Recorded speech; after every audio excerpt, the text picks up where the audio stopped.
gawa-gawa lang para lang mapigilan siya, pero hindi po ubra na siya po ay manatiling nakakulong samantalang wala naman pong basehan yung isinampa sa kanyang mga reklamo. Naghain ng not guilty plea si Senator Rodante Marcoleta sa Sandigan Bayan 3rd Division ngayong araw, Hulyo 22, July 22, 2026, kaugnay ng kinaharap niyang kasong plunder. Dalawa po yan, yung kasong plunder at paglabag sa Presidential Decree number 46 o Anti-Gift Giving Law para sa mga pampublikong opisyal. Ito po, nag-ugat po itong kaso na to sa sakdal na 75 milyong halaga ng campaign donations na di umano ay hindi idineklara sa Statement of Contributions and Expenditures o SOSE ni Senator Marcoleta. Kasama sa mga kinasuhan ng kanyang donor, yung mga nagbigay po nitong 75 million na sina dating Representative Mike Defensor at Joseph Espiritu at Aristotel Biray. Okay, sa kasalukuyan po, nakapiit si dating Senador nakapiit po si Senador Marcoleta dyan po sa may Payatas, sa New Quezon City Jail na matatagpuan po sa Payatas. Okay, matatandaan po natin na naaresto po si Senator Marcoleta at siya po ay pansamantalang na hospital arrest dahil po sa kanyang mild pneumonia na karamdaman. Ngayon po ay naroon po siya nakakulong sa New Quezon City Jail sa Payatas. Okay. Maliban po dyan, so talakayin po natin, no? Bakit po tayo naniniwala na mabibigyan po ng o mapapalaya ito si Marcoleta, Senator Marcoleta? Dahil malinaw naman po yung sinampa po sa kanya na 75 million ay campaign donation. Wala naman pong nagsasabi na ito po ay binigay kay Senator Marcoleta para magkaroon po ng o manghingi po ng pabor, no? Yun po kasi yung definition po ng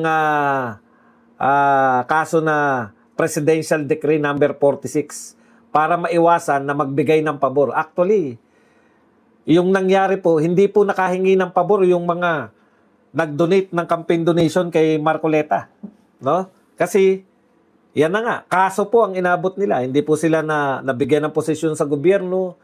Unlike po sa isang tao, sa isang kandidato na nakatanggap din po ng campaign contribution mula po kay Lagdameo, mula po kay Tio Laurel. Sino pa ba yung isa na malaki rin na nagbigay? Dito po kay Mel ng Pagcor. Ano na nga apelyido ng Mel Milyonaryo ng Pagcor? PCSO pala, PCSO.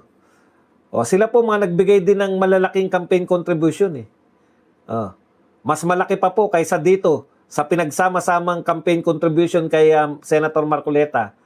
Si Lagdameo lang, mas malaki pa po yung binigay na campaign contribution ni Lagdameo kay Pangulong Marcos. Ngayon, kung mali po pala yung magbigay ng Mel Robles. Yan, si Mel Robles. Ngayon, kung mali po pala yung pagbibigay ng campaign donation, kasuhan din po si Pangulong Marcos, kasuhan din po yung mga nagbigay kay Pangulong Marcos. Di po ba? Bakit po si Marcoleta lang ang tanging may kaso? Kaya po sinisigaw na ito yung tema ng mga rally ng Iglesia ni Cristo.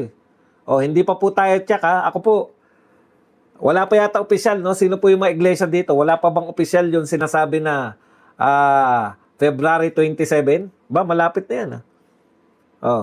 Sana balitaan nyo kami. Pagka isang malaking rally daw po yan. Kaya lang, hindi pa natin pwedeng i-announce. I-announce lang natin pag official na. Malay nyo, ano lang po yan, di ba? Okay, sa makatwid po, kaya po natin tinatawag na selective justice na naman ito. Katulad po nung kay BP Sara. Imagine niyo yung NBI director, ang sinabi niya.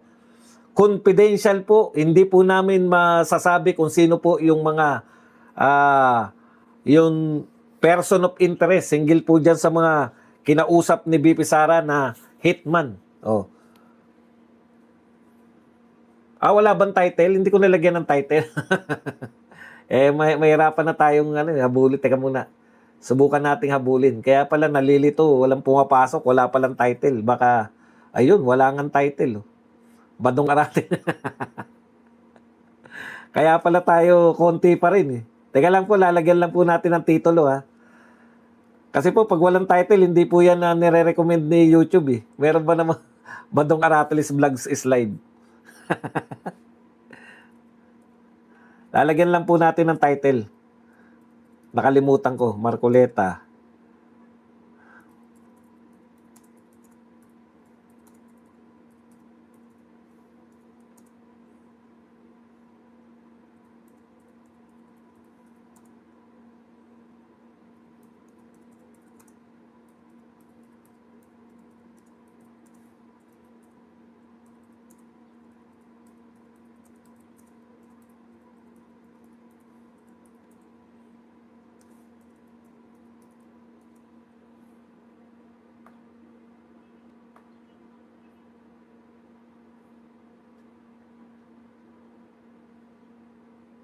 O yan, maraming salamat po sa nagsabi na walang title.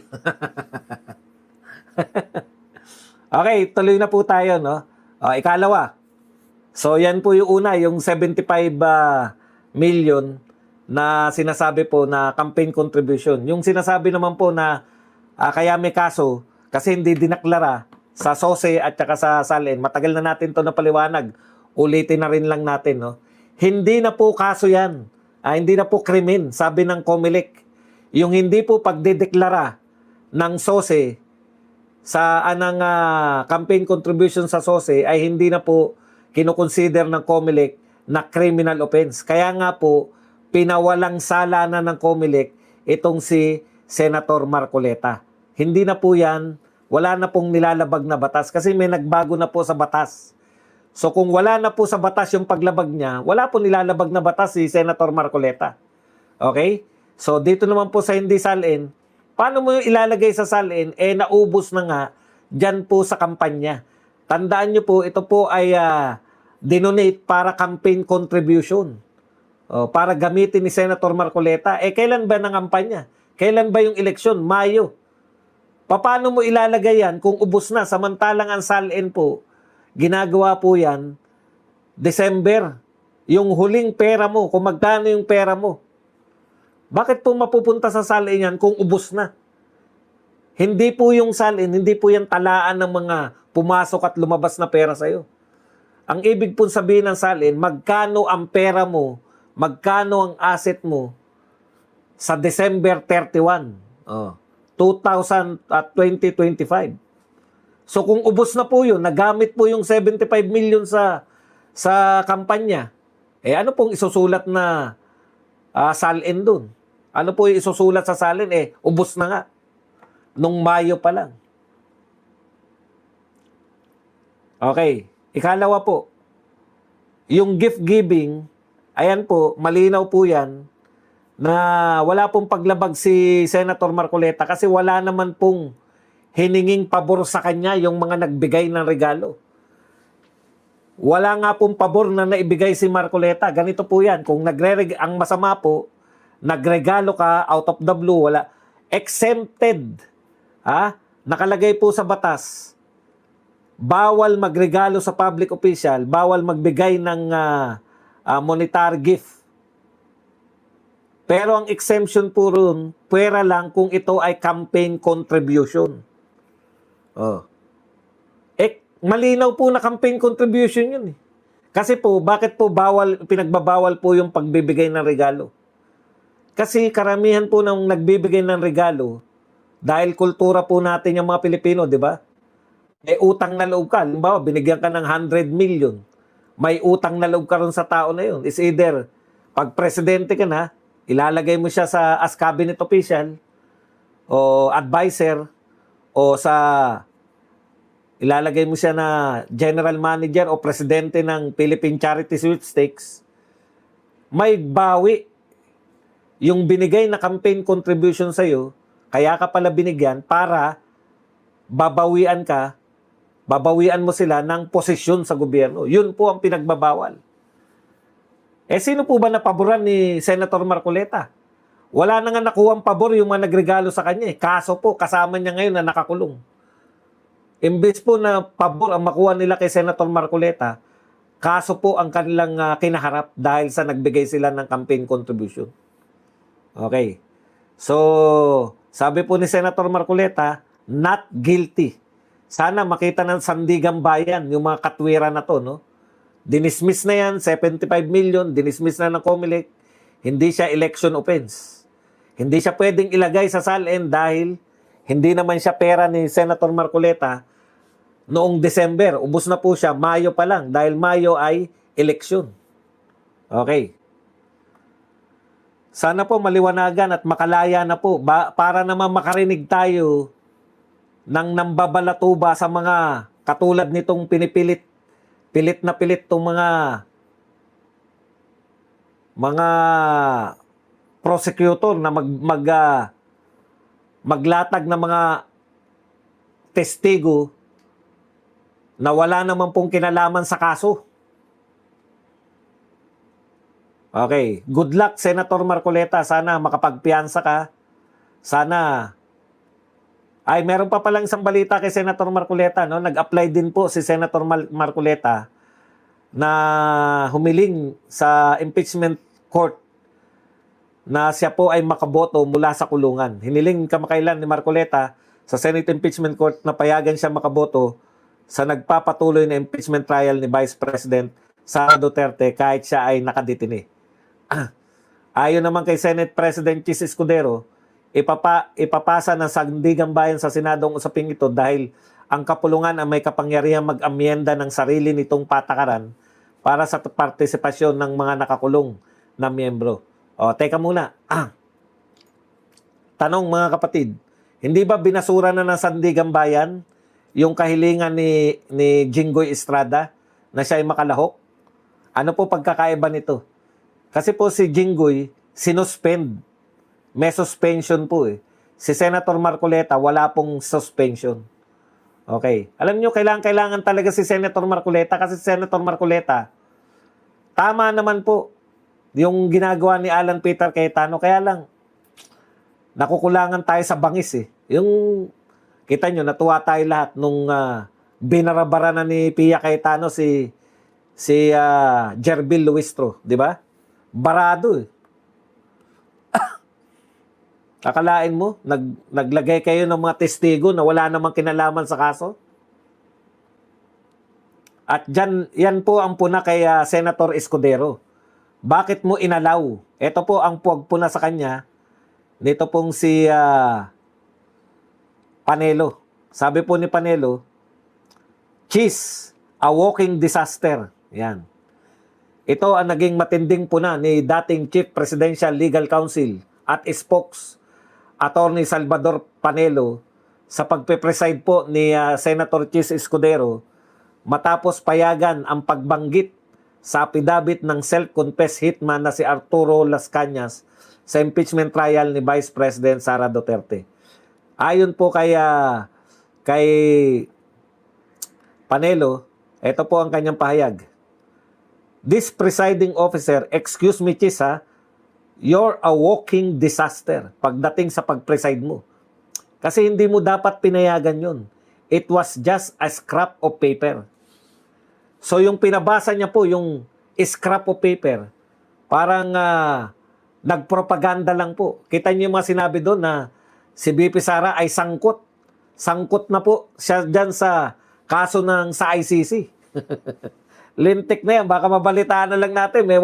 May warrant of arrest na naman si BP Sara sa ICC na. Talagang wala na talagang katarungan dito. Okay. Sabi po ni Panelo, napatunayan ba ni Chis Escudero? Kasi ang sinasabi, ito raw dokumento na to, ito raw yung bahagi, yung binasa po ay bahagi ng dokumento ni Las Cañas doon sa ICC. Thank you very much kay Belen na nagbigay po ng pangkaping $199. Maraming salamat. Gawin na muna natin tong Moderator si Belen. Yan, thank you po. Okay. Una, paano ang tanong niya, paano mo malalaman na that paper is the exact reproduction of the affidavit in the ICC? Hindi nga napatunayan. Okay. That's not an excuse to allow irregularities in the proceeding. Bakit po irregular? Bakit po naging irregular yan? Dahil, una, itong papel na to na pinag-uusapan natin ay hindi po notaryado at wala rin pong pirma ni Las Cañas. Oh, saan ka nakakita? At si Matibag po, hindi naman po siya si Las Cañas. Tandaan nyo, mayroon pong tumistigo sa Senado, nagngangalang Gutesa. Siya po ang parte po nung pagde-deliver ng maleta. Di ba? Siya po ay nagde-deliver. Siya po yung nanumpa sa Senado. Pero kinwestiyon pa rin ng magaling na BRC chairman at that time na si Panfilo Lacson. Dahil ang sinasabi niya, nanumpa na sa harap ni Lacson, ha? Ako'y nanunumpa na magsasabi ng katotohanan sa harap ni Lacson. Pero nahanapan pa nila ng butas yun. Hindi po nila nahanapan ng butas na nagsisinungaling. Nahanapan nila ng butas na yung pineke daw yung notaryo. Kita nyo na? Yung tao na yung saksi mismo. Oh, ano po yung paulit-ulit nating naintindihan dyan? Ang naunawaan po natin, dito po, maski yung naunang sa... Actually, si Lacson yung dapat kumikibo. Kasi si Gutesa nga na siya na mismo yung testigo. Eto po si Matibag, hindi po siya si Las Cañas. Ang pinabasa sa kanya ni Luis Tro, testimonya ni Las Cañas sa ICC. Walang notaryo, walang pirma. Kaya ito po ay isang scrap of paper lang ayon kay Panelo at ayon din po sa defense. Pero ang tanong, bakit pinayagan ito ni Chis Escudero? Yan nga yung binara sa kanya ni Pia Cayetano. Oh, sasabihin mo na hindi yan yung ultimate. Bakit mo pinabasa? Hindi mo man lang chinek na walang notaryo na ito ay hindi po testimonya ni Matibag. Tinitestimonya ni Matibag si Las Cañas. Kaya nga ang tanong ng defense kay Luis to eh. Di ba?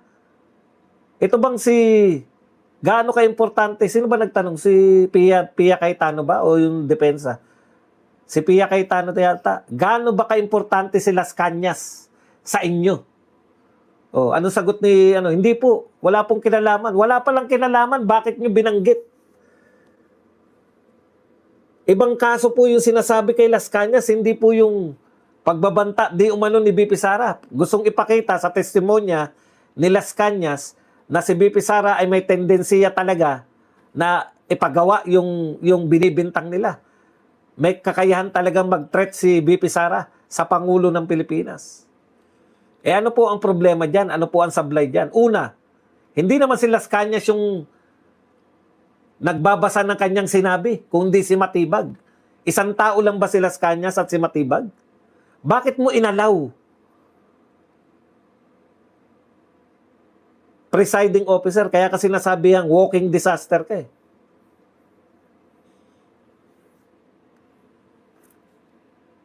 Testimonya ni Las Cañas, babasahin ni Matibag. Ang question nga, sigurado ba kayo na yan yun? Yan yung mismong testimonya ni Las Cañas.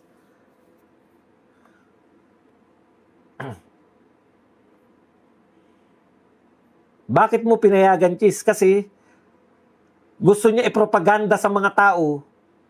Wala talaga silang yung unang tatlong testigo, wala pong kinalaman. Tignan niyo po yung tanungan para magka-ideya kayo. Ito po ang tanong ni Attorney Mark Binluan kay Director Melvin Matibag. Attorney Binluan, were you present at the November 23, 2024 press con? Sagot ni Matibag, I was not present. Was there any NBI agent present?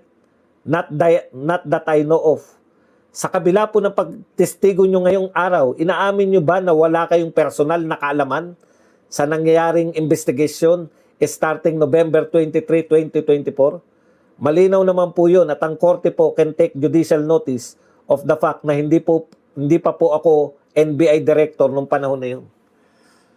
So lahat po ng pinag-uusapan natin na pangyayari, wala pong kinalaman si Matibag. Sa haba ng testimonya ni Matibag, yan lang po ang present sa kanya. May kinalaman ka ba dun? Kung wala kang kinalaman, ano ang tawag sa testimonya mo? Hearsay. Tinagalog pa nga. Masakit lang pag tinagalog, di ba? Ang Tagalog ng hearsay, chismis. So, ibig sabihin, lahat ng ito, yung testimonya ni Matibag, hearsay lang. O, ano naman yung pinunto ni Pia Cayetano? Dalawa lang. Ang iharap lang sa korte, yung may personal knowledge. Ang testigo po dapat na iharap sa korte, may personal knowledge. Umamin po si Matibag, wala po siyang personal knowledge sa mga pangyayari. Ano po ba yung sinasabi natin pangyayari? Yung basihan po nila na si BP Sara ay nagtangka o may threat sa buhay ng Pangulo ng Pilipinas. Hindi ba NBI siya, Badong? Oo nga, tinanong na nga siya. Siya nga po nagsabi, hindi pa po siya taga-NBI. Nung kinundak yang at least yung unang dalawa, kahit wala po silang personal knowledge, yung dalawang NBI agent na naging testigo, kahit wala silang personal knowledge, at least sila po ang nag-imbestiga. Dito kay Director Matibag, wala na siyang personal knowledge, wala pa siyang kinalaman sa pag-imbestiga. So double hearsay na yun. Tapos, ang lahat po ng dokumentong iharap, notaryado. Tataka nga ako kaya dapat consistent si Lacson dito. Kung question mo yung notaryo ni Gutesa, kahit na siya ay nanumpa sa harap mo, kinwestiyon mo pa rin yung kanyang testimonya na notaryado naman. May question ka pa. Bakit ito walang notaryo? Walang pirma ni Las Cañas. Hindi mo kinwestiyon, Ping Lacson. 1,400 po tayo, konting patalastas. 339 lang po ang nagla-likes. Mag-likes po tayo.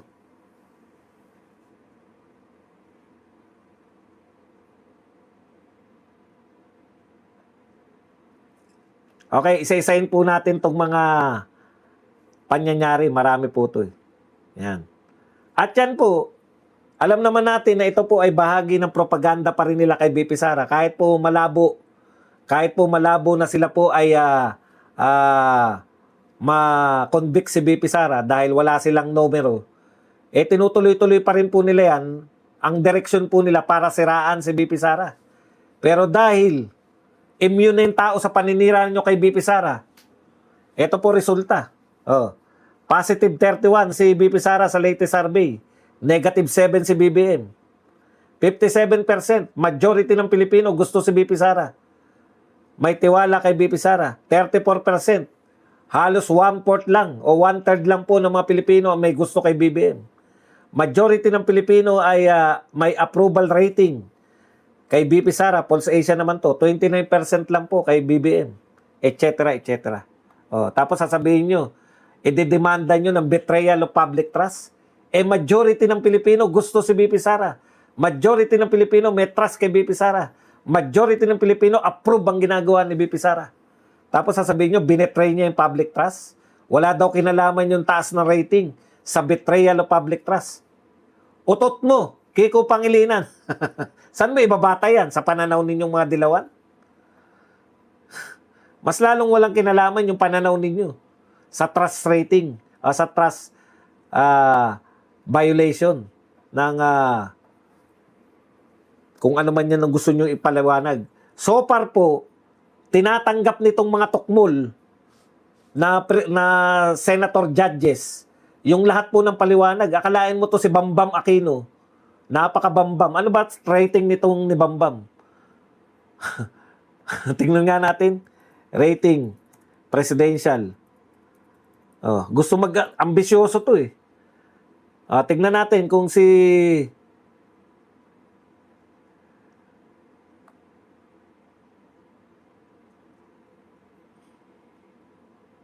Mali naman.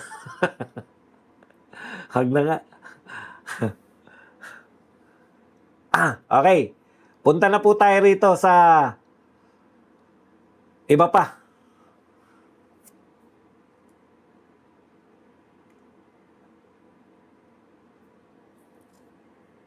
Ito po ang sinabi ni defense lawyer Binluan.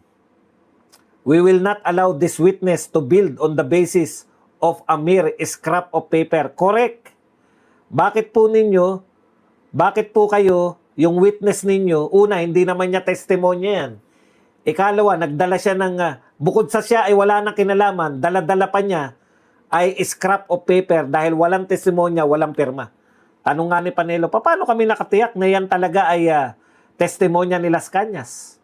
Ni walang pirma ni Las Cañas. Good news. Hindi ko alam kung ano ibig sabihin ng COMELEC dito.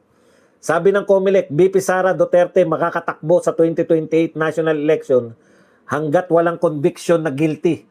At ito ay naging final executory at hindi na pwedeng iapila kahit kanino. So pag nagdesisyon po yung impeachment court na sinabi lang po na siya ay tatanggalin sa pwesto, kinakailangan po makita ng COMELEC yung mga salitang unappealable na to, yung desisyon nila, at siya ay hindi na pwedeng tumakbo magpakailanman, magpasawalang hanggan. Pero pag hindi po nakita ng COMELEC yan, tatanggapin po niya yung halimbawa, sinabi, guilty si BP Sara. Siya ay karapat-dapat tanggalin bilang Vice President. Pero wala naman nakalagay doon na hindi na siya pwedeng tumakbo. Tatanggapin daw ng COMELEC yung kanyang certificate of candidacy. Okay, may sagot na rin po itong si Alan Peter Cayetano. Ano sinabi nito sa Tagalog? Meron nag-comment baka iba naman sa Tagalog. Meron nag-comment baka iba naman sa Tagalog.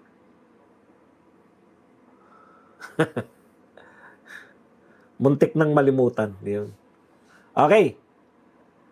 Sabi po ni Alan Peter Cayetano, may naiinis na celebrity kay Ate Pia.